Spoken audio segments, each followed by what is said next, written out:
Welcome back to the Live by Heart Today show number 75. This is a show designed to help you navigate change, uncertainty, and the new world we found ourselves in.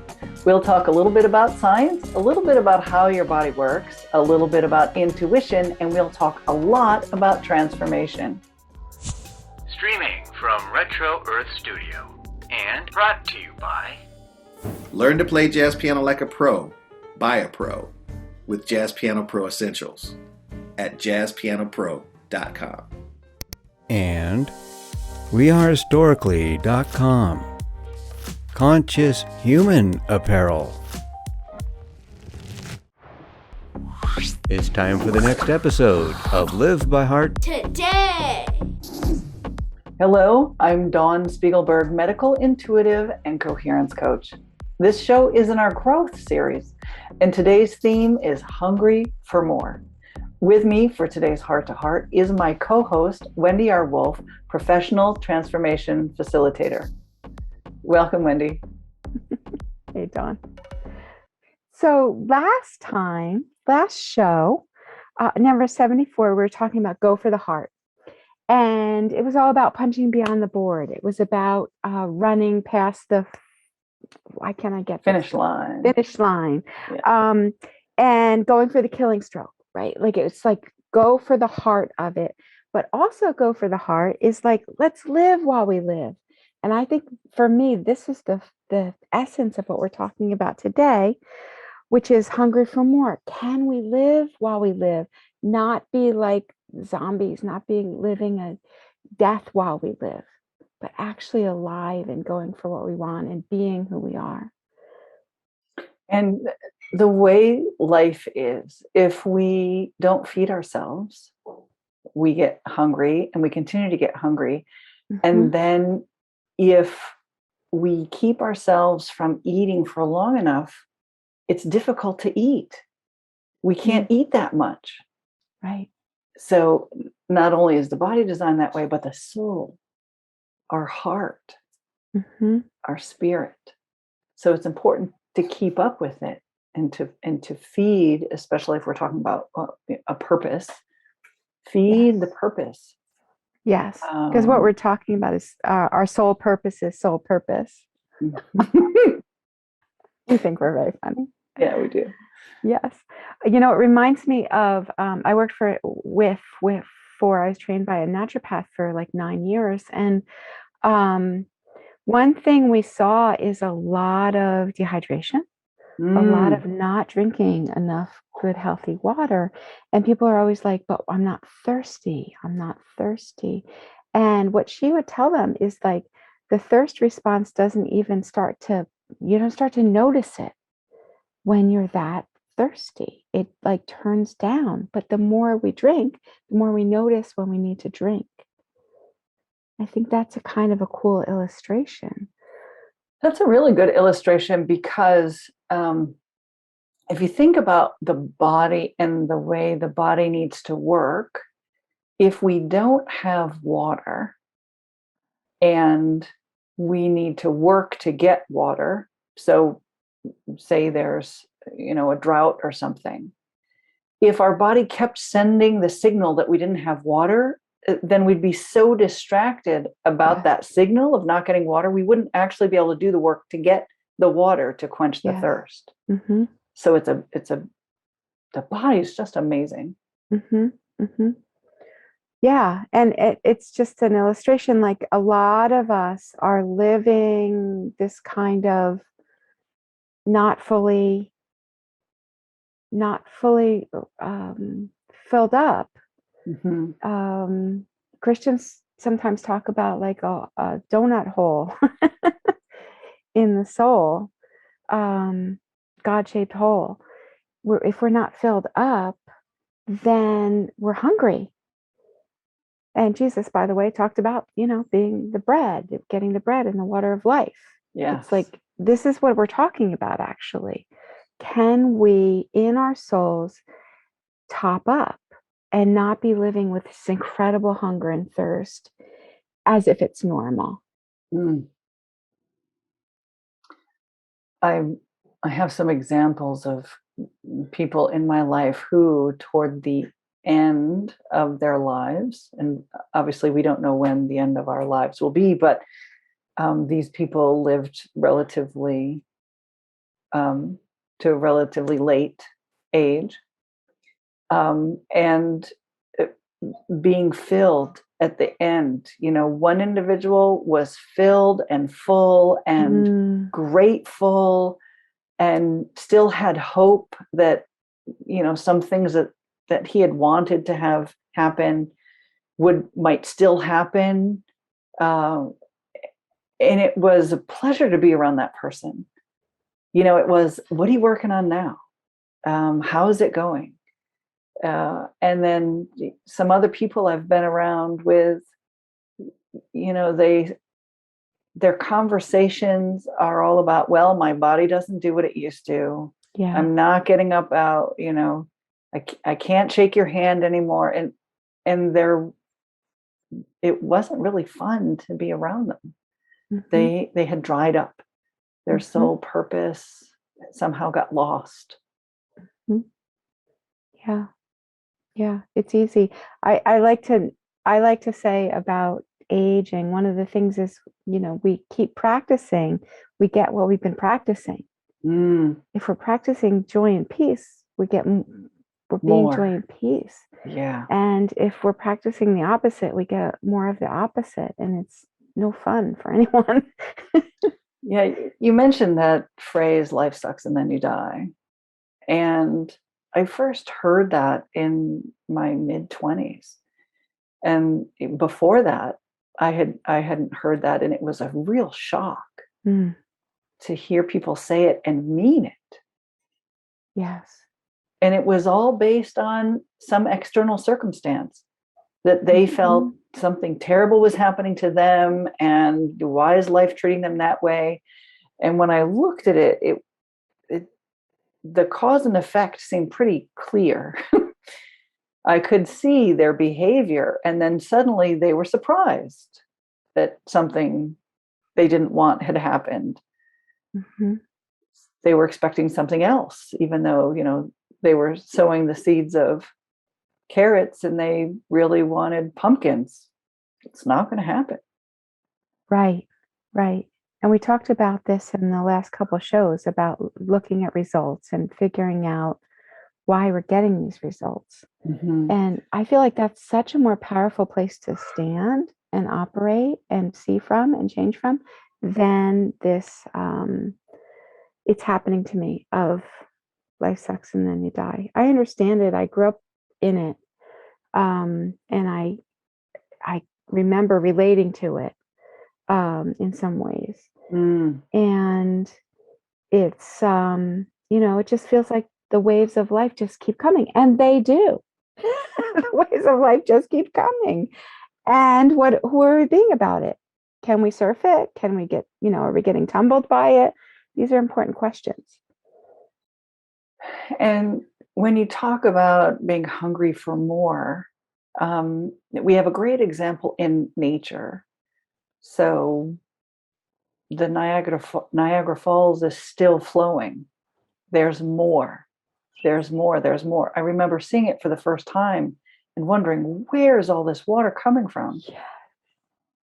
And that's nature. Nature is about more. Trees keep growing, animals keep propagating. It's about more.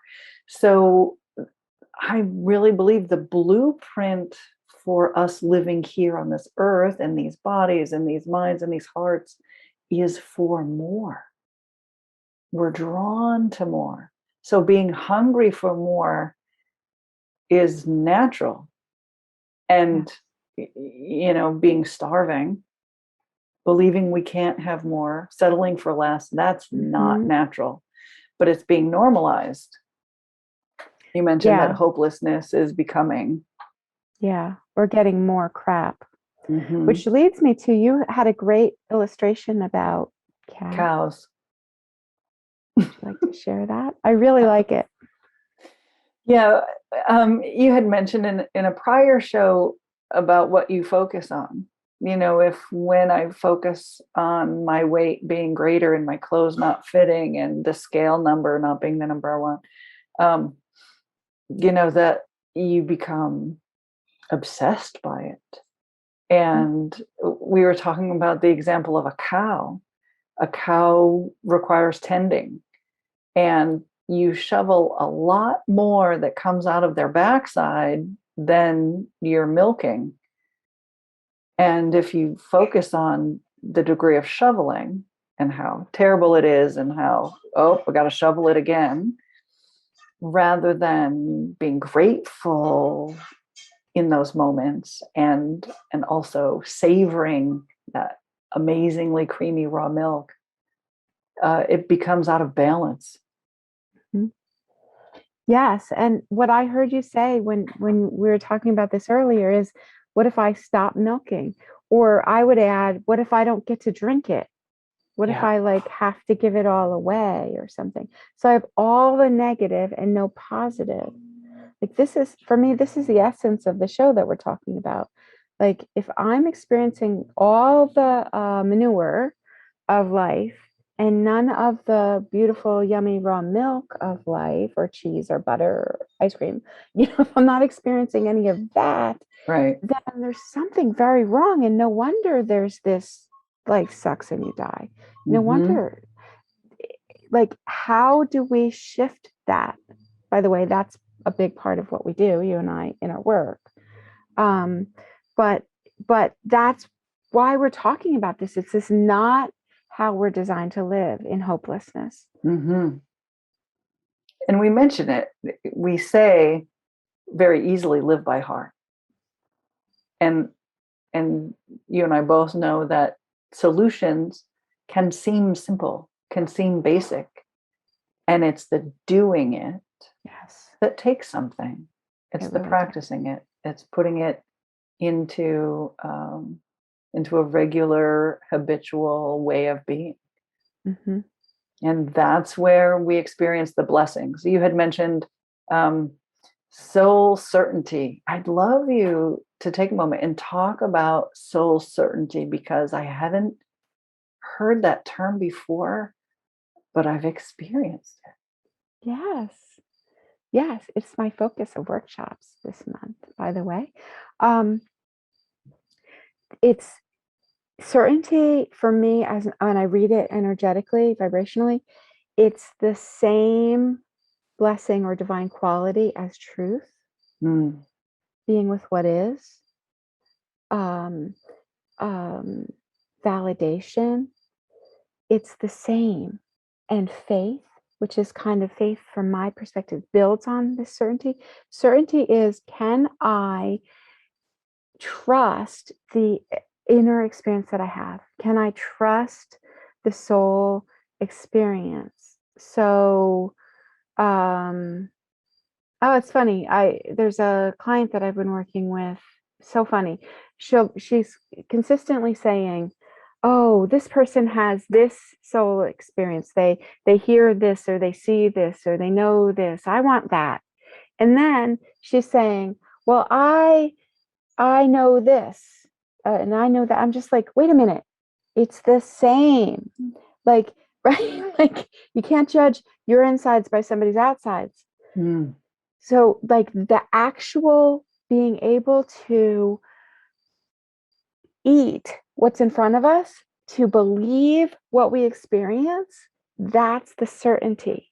That being able to resonate with that truth and not be like, oh, that's for somebody else or whatever. And when I'm in that certainty, then I can trust my own experience and my own, and not theory and not other people's, whatever they say, but my own experience. When I'm in that blessing, that divine quality of certainty, soul certainty, then everyone around me is in it too. That's like the rule of all the qualities, all the blessings. And when I'm in it, I can allow you to be in it, even when we don't agree. Yes. Because, and you're in a different perspective. Like, this is part of how I help train readers. I see it this way. I see it this way. What's the truth? Both.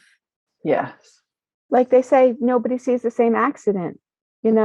Everybody sees from their own perspective, and that's great. We need that. So Our- that's certainty.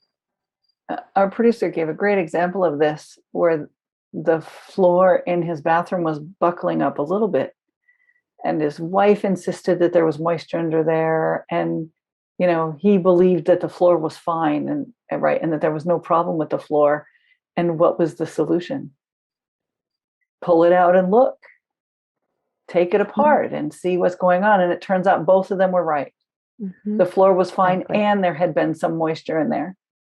Yes. And so I find this is so needed in our society right now because there's so much conflict about everybody's opinion and perspective. Yes. And it's like, can I just let you have your perspective?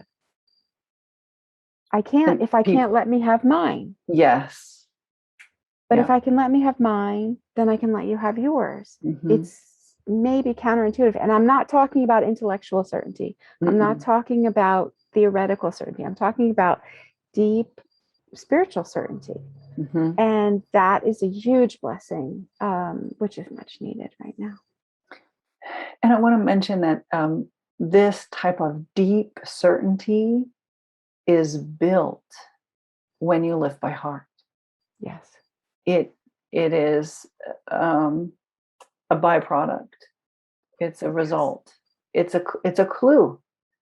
It's a clue. It's a clue. Mm-hmm. And I'm wearing my Blues Clues blue shirt today. That's great. And clues are important, right? Yes. Clues show us success. Clues show us growth. Yes. And we if we don't, it's easy to hide and be busy and cover with distractions and addictions, etc. But like we know within us, am I living life? Am I overfull with life? Am I opening to life, or am I trudging along, trying to survive without hope, in despair, while I still live? Yes. And there's grasping. And there's grasping, and it just sucks. It does suck. Yes. And then you die. Yeah, and then you die. And we were talking about, like, there's this great song about this exact experience. Yes. Jack and Diane. If you don't know it, go listen to it. Yeah. And it says, life goes on long after the thrill of living is gone. And it like pierces my heart. Yeah. To hear this hopelessness be normalized. It's like, that is just, I understand that it's prevalent, but it's just it's a disastrous waste of our precious life. I'm so glad you point out that song talks about that life goes on long after the thrill of living is gone, because I always thought it was the thread of living. So in my mind, I was seeing the thread that the fates cut. I didn't know that the song was the thrill of living. And I was thinking, yeah, life goes on even when we're not here. So live it now. You were hearing it positive, of course you were. Yes, of course I was. Yeah. Of course I was. Yes. So that's really the theme song for this conversation. Yeah. Like, if I'm living and I'm alive and I'm punching behind the board, I'm, like we've been talking about the last couple of times, and it's a whole different thing. I'm drinking a lot of milk. Yeah. As opposed to just dragging along, trying to figure out how to grasp some kind of meaning or deliciousness from out there, which is always going to disappoint. Yeah. Shoveling probably soon, definitely later. And that sounds terrible, but it's not, because like there's all this amazing life available to us here if we're willing to be with it. Yes. Thank you. Let's take a short break. Thank you, We Are Historically, for your conscious human apparel. Shop online at wearehistorically.com. Hello, my name is Wendy from Graceful Soul Academy, and we have an ongoing series of Thursday night workshops. This month, we're focusing on soul certainty. It's not intellectual certainty, it's not theoretical certainty, it's deep knowing, deep seeing in your own soul. We can help you taste the truth of your own soul. We can help you savor your unique perspective. We can help you own your reality, how it occurs for you, both within you and in your world. This practice of soul certainty, it's a very powerful tool and blessing. I hope to see you there. Thank you. As a posture therapist, I'm qualified to pinpoint the cause of physical symptoms by realigning the body, and then it's the body that heals itself. When you are in a state of overwhelm, your mind is out of alignment with your values. As a coherence coach, I'm astute enough to identify the root causes and show you how to realign with what you value, and your mind can be whole. You can live by heart today. Hi, I'm Darius Wilrich. I instruct an online video course that teaches anyone how to play jazz piano like a pro with my proven step-by-step system that makes it simple to learn. Jazz Piano Pro Essentials. Enroll today at jazzpianopro.com. Download my free quick start guide. Welcome back to the Live by Heart Today show. We're talking about living an amazing life. And I wanted to mention the vibration that we live in has a particular flavor, has a particular spirit to it. And there are some people who are able to live in joyfulness, in peace, in, the bright, shiny side of life. And others who aren't so much. They have a different vibration. Their glasses may not be rose-colored. They're looking through, fogged glasses or glasses that are covered in dirt. And it's very difficult for them to see. The truth is, we know that whether there are clouds in the sky or not, the sun is still shining. It's still there. And it makes me remember Christmas as a child. There was so much excitement leading up to Christmas and hearing the Christmas songs the whole month of December. And then going to bed the night before and waking up Christmas morning. There is a spirit. There is an experience, a vibration of Christmas that I grew up with. And you can feel a similar kind of experience in other people. When you're around them, they're, I've mentioned joyful, they're happy, they have a different perspective, and that's the opposite of hopelessness. Yes. So I'd love for you to talk a little more about that. That is living by heart, being in a state of cohesion, a state of unified wholeness. Mm-hmm. Both of what we do, what we bring and help people with is to align with our source. And other words for this are to align with life, to be in life, to be and love or truth or glory. These are like, they're pointing to the same thing. Mm-hmm. And so another in Christian information, Paul speaks of the fruit of the Spirit. Like, we align with our source, we're full and overflowing with the bread and the water of life, and what happens in us that pours out into the world: love, joy, peace, patience. I could go on, but I won't. Look it up. I want to mention one thing. All in that whole list, one of the statements is they'll know you're a Christian by those things, by your love. Your love. That's the fruit. That's the fruit. Mm-hmm. Yes. And those anchor ones: love, Yeah. Hope and faith. Mhm. So the hope is the opposite of this hopelessness that kind of Yeah. we're talking about in the show.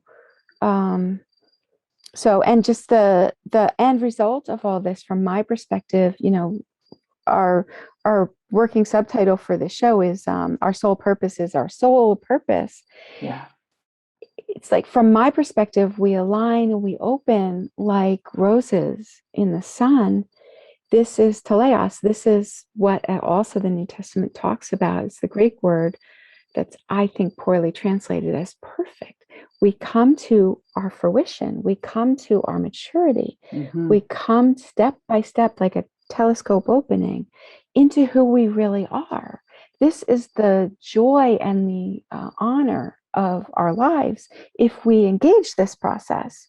Yeah. And if we don't, we're left really unopened, Mhm. unfruited. I don't want to be negative about it, but it has really uncomfortable fruit, despairing Mhm. fruit, if we don't engage life. So I was thinking about this, and I was thinking about a friend of mine, Joni, who's been in her own way engaging what we're talking about for her whole life. She's 9 years older than me, so she's 65, and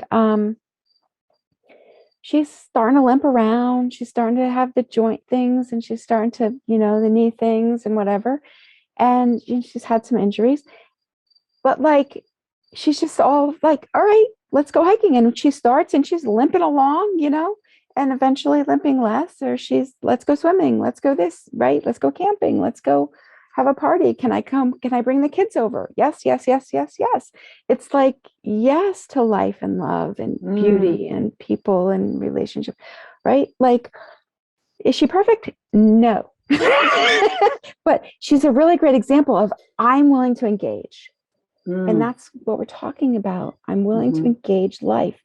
And I know other people, much less limpy, much less old, who are like, oh no, can't do that because, Because. my knee hurts, or I can't because, like, whatever the reasons. Yeah. And it's like this constant not choosing life, not saying yes to life.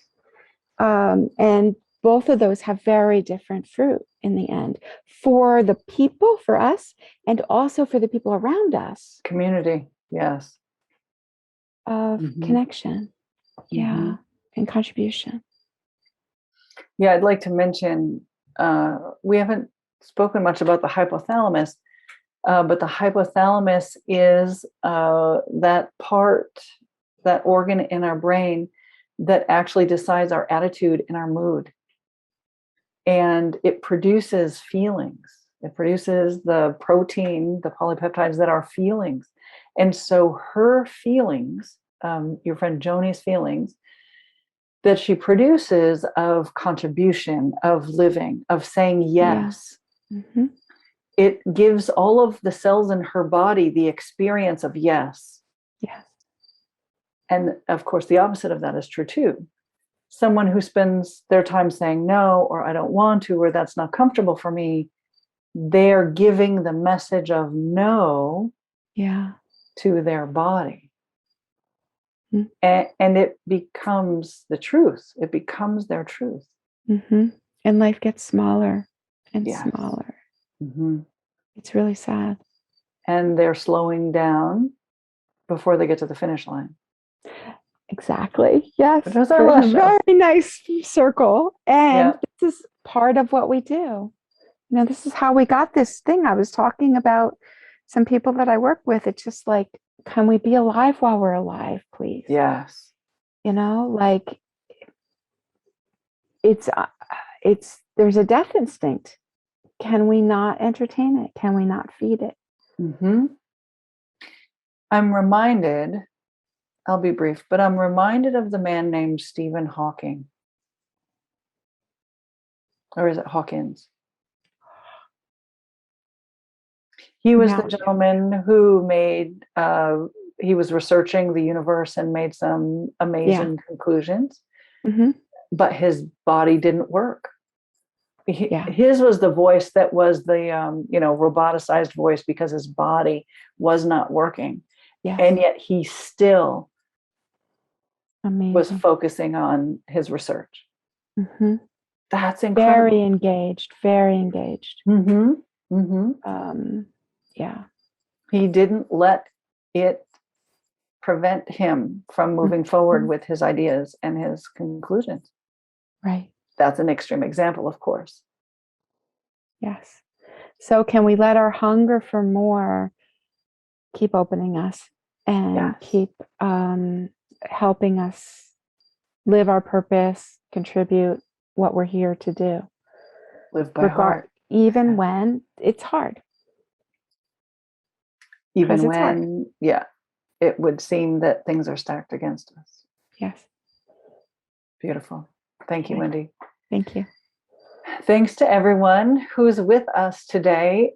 If you're watching, please let us know. We would love to hear from you. Tell us what's on your heart by leaving a comment below. And for more information about how you can live by heart, please go to livebyhearttoday.com. Like and follow this page and turn on notifications. We're here every Thursday at 4:44 Pacific time. From our heart to yours, we're creating a better tomorrow because we live by heart today. And that concludes this portion of Live by Heart Today! Thank you for watching. View more episodes on our YouTube channel. Don't forget to like and subscribe. Let's give a shout out to our sponsors. Shop online at wearehistorically.com. Conscious Human Apparel. Hi, I'm Darius Wilrich. I'll teach you everything you need to know about playing jazz piano like a pro with my 12-week online video course and downloadable guidebook, Jazz Piano Pro Essentials. Enroll today at jazzpianopro.com. Thank you for joining us. Have a happy always. Visit our website to view more episodes.